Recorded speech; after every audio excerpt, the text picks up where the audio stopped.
ეს წიგნი გთავაზობს არა ფსიქოლოგიური, არამედ ბიოლოგიურ და ევოლუციურ ხედვას ბედნიერებაზე. მთავარი იდეა ისაა, რომ ჩვენი ტვინი არ არის შექმნილი იმისთვის, რომ მუდმივად ბედნიერი იყოს. ის შექმნილია იმისთვის, რომ გადავრჩეთ.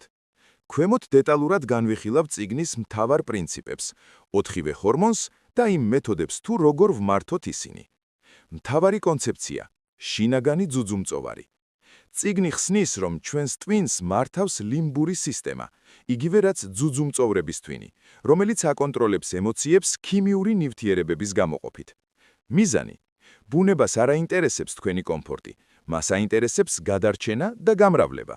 მექანიზმი – როდესაც თქვენ აკეთებთ რამეს, რაც ზრდის გადარჩენის შანსს, ტვინი გაჯილდოებთ ბედნიერების ჰორმონით.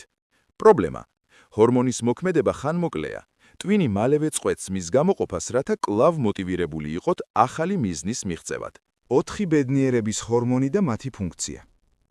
ბროუნინგი დეტალურად განიხილავს 4 ნეიროტრანსმიტერს. თითოეულს აქვს კონკრეტული ევოლუციური მიზანი. პირველი – დოფამინი, მიზნის მიღწევის სიხარული. დოფამინი არის მოლოდინისა და ჯილდოს ჰორმონი. ის გვაიზულებს ვეძებოთ საჭირო რესურსები. ევოლუციური როლი – ძველად ეს იყო საკვების პოვნის სიხარული.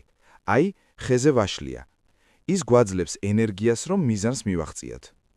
თანამედროვე მაგალითები – ხელფასის აღება, გამოცდის ჩაბარება, სოციალურ ქსელში ლაიქის მიღება, ვიდეო თამაშში ლეველის გადალახვა. ჩავარდნა – მიზნის მიღწევის შემდეგ დოფამინი სწრაფად ეცემა, ამიტომ ვგრძნობთ სიცარიელეს დიდი წარმატების შემდეგ. ტვინი გვეუბნება – კარგია, მაგრამ ხვალ რა უნდა ვჭამოთ? 2.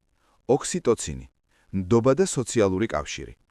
ეს არის სიყვარულის და მიჯაჭვულობის ჰორმონი. ის გვაგრძნობინებს თავს უსაფრთხოდ სხვების გარემოცვაში. ევოლუციური როლი – მარტომყოფი ძუძუმწოვარი ადვილი მსხვერპლია. ჯოგში ყოფნა ზრდის გადარჩენის შანსს. ოქსიტოცინი გაჯილდოვებთ, როცა შენიანი გყავს გვერდით. თანამედროვე მაგალითები – ჩახუტება, ნდობის გამოცხადება, გუნდური მუშაობა, ინტიმური ურთიერთობა. ჩავარდნა – ნდობა რთული მოსაპოვებელია და ადვილად იკარგება. ოქსიტოცინი არ გამოიყოფა მუდმივად, მხოლოდ უსაფრთხოების მომენტებში. 3. სეროტონინი, სოციალური დომინირება და პატივისცემის მოპოვებასთან. ეს ყველაზე საკამათო ჰორმონია. ის დაკავშირებულია სტატუსთან, ლიდერობასთან და პატივისცემის მოპოვებასთან. ევოლუციური როლი – ცხოველთა სამყაროში დომინანტი ინდივიდი იღებს საუკეთესო საკვებს და პარტნიორს. სეროტონინი არის განცდა, მე მნიშვნელოვანი ვარ, მე უსაფრთხო ვარ ჩემი ძალის გამო.